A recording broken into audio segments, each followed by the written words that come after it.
दोस्तों इस समय का सबसे बड़ी न्यूज आपको बता दूं कि ज्योति सिंह और पवन सिंह के जो तलाक वाला मुद्दा चल रहा था और बिल्कुल नहीं होने वाला है।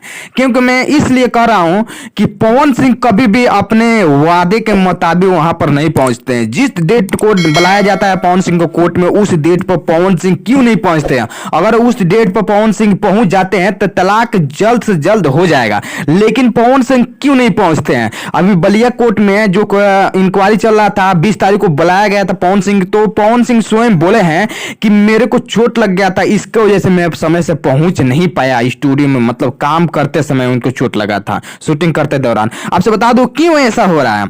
पवन सिंह दरअसल सोचते ही नहीं है कि तलाक हो, और ज्योति सिंह सोच रही है तलाक लेने के लिए, लेकिन तलाक तो नहीं हो रहा है, इसलिए कि तलाक नहीं हो पाएगा।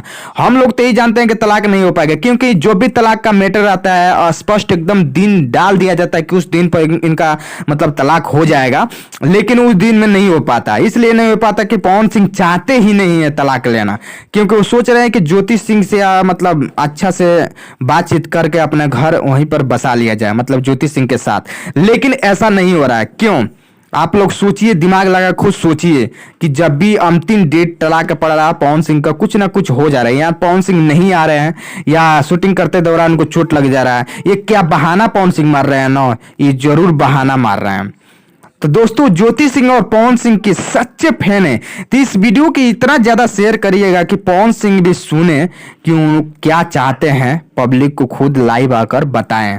और कभी भी पवन सिंह अपने वाइफ को लेकर कभी भी कोई बात नहीं कहें। तो इसलिए ये साफ साफ एकदम दर्शाता है कि पवन सिंह और ज्योति सिंह का तलाक नहीं होना चाहिए, और इन लोग का तलाक नहीं होगा। एकदम मतलब दावा के साथ कर रहा हूं कि इन लोगों को तलाक नहीं होगा। इस वीडियो को ज्यादा से ज्यादा आप लोग शेयर कर दीजिए। चैनल पर नए हो तो चैनल को सब्सक्राइब जरूर कर लीजिएगा।